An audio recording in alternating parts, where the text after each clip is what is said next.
നമസ്കാരം. News prime മലയാളത്തിലേക്ക് സ്വാഗതം. ലോക്സഭാ സ്പീക്കർക്കെതിരെ അവിശ്വാസ പ്രമേയം കൊണ്ടുവന്നതിനെതിരെ ഇപ്പോൾ ഗോദി മീഡിയകൾ രാഹുൽ ഗാന്ധിക്കെതിരെ വ്യാജ പ്രചരണം അഴിച്ചുപിടിക്കുകയാണ്. പാർലമെന്റിൽ ഒരു എം പിക്ക് നിരക്കാത്ത കാര്യമാണ് രാഹുൽ ഗാന്ധി ചെയ്തതെന്നും അതുകൊണ്ട് തന്നെ BJP MP ആയ നിഷികാന്ത് ദുബെയുടെ വാക്കാണ് രാജ്യം കടമെടുക്കേണ്ടത്, അതായത് രാഹുൽ ഗാന്ധിയെ അയോഗ്യനാക്കണം എന്നും പറഞ്ഞുകൊണ്ട് കുറേയധികം ഗോദി മീഡിയകൾ വാചാലരാകുന്ന ഒരു കാഴ്ചയാണ് നമ്മൾ കാണുന്നത്. ഒന്ന് ആലോചിക്കൂ, രാഹുൽ ഗാന്ധി ഇന്നോ ഇന്നലെയോ അല്ല ഓം ബിർളയ്ക്കെതിരെ ശക്തമായ നിലപാട് സ്വീകരിച്ചത്.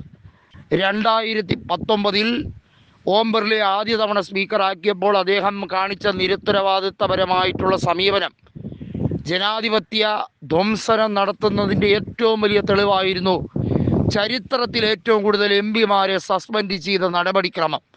അതൊന്നും ഇന്ത്യ രാജ്യത്ത് ഇന്നേ വരെ കേട്ടുകേൾവി പോലുമില്ലാത്ത സമീപനമായിരുന്നു.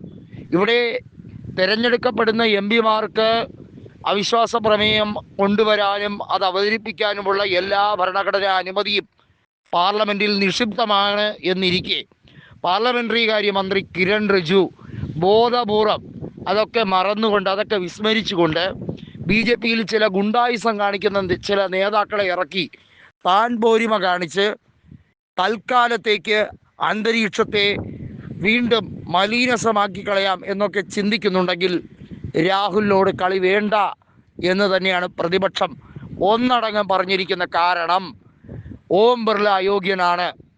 2 കാരണങ്ങൾ കൊണ്ടാണ്. സ്പീക്കർ എന്ന സ്ഥാനത്തിരിക്കാൻ അദ്ദേഹം യോഗ്യനല്ല എന്ന് മാത്രമല്ല, ഒരു MP എന്ന രീതിയിൽ പോലും പരിപൂർണമായി ഓം ബിർളയുടെ തെരഞ്ഞെടുപ്പിൻ്റെ ചട്ടലംഘനത്തെക്കുറിച്ച് അദ്ദേഹം ജയിച്ചു വന്ന രാജസ്ഥാനിലെ കോട്ട മണ്ഡലത്തിൽ മൊത്തം പോൾ ചെയ്ത വോട്ടുകൾ, അവിടെ ഓം ബിർളയ്ക്ക് കിട്ടിയ വോട്ടുകൾ, ഇതെല്ലാം തുലനം ചെയ്തുകൊണ്ട് രാഹുൽ ഗാന്ധി നേരത്തെ കൃത്യമായി ചില രേഖകൾ പുറത്തു കൊണ്ടുവന്നു. വ്യക്തിപരമായി രാഹുൽ ഗാന്ധി ഓം ബിർളയെ ടാർഗറ്റ് ചെയ്യുന്നു എന്ന് BJP നേതൃത്വം നിരവധി കാരണങ്ങൾ പറഞ്ഞുകൊണ്ട് പറയുന്നത് ഈ കോട്ട മണ്ഡലത്തിൽ, അതായത് ലോക്സഭയിൽ അദ്ദേഹം വിജയിച്ചില്ല, അദ്ദേഹത്തിനെ വിജയിപ്പിച്ചത് തെരഞ്ഞെടുപ്പ് കമ്മീഷൻ്റെ ഒത്തുകളിയാണ് എന്നുള്ളത് രാഹുൽ ഗാന്ധി കണ്ടുപിടിച്ചു, വ്യക്തിപരമായി പകപോക്കിയെന്നാണ് പാർലമെൻ്ററി കാര്യമന്ത്രിയും നിഷികാന്ത് ദുബെയും ഒക്കെ പറയുന്നത്. യഥാർത്ഥത്തിൽ രാഹുൽ ഗാന്ധി അങ്ങനെ ചെയ്തില്ലായിരുന്നെങ്കിലോ ഈ രാജ്യത്ത് തിരഞ്ഞെടുക്കപ്പെട്ട പല MP-മാരുടെയും കള്ളക്കണക്കുകളുടെ യാഥാർത്ഥ്യം എന്താണെന്ന് ജനങ്ങൾ മനസ്സിലാക്കിക്കൊണ്ടിരിക്കുകയാണ്.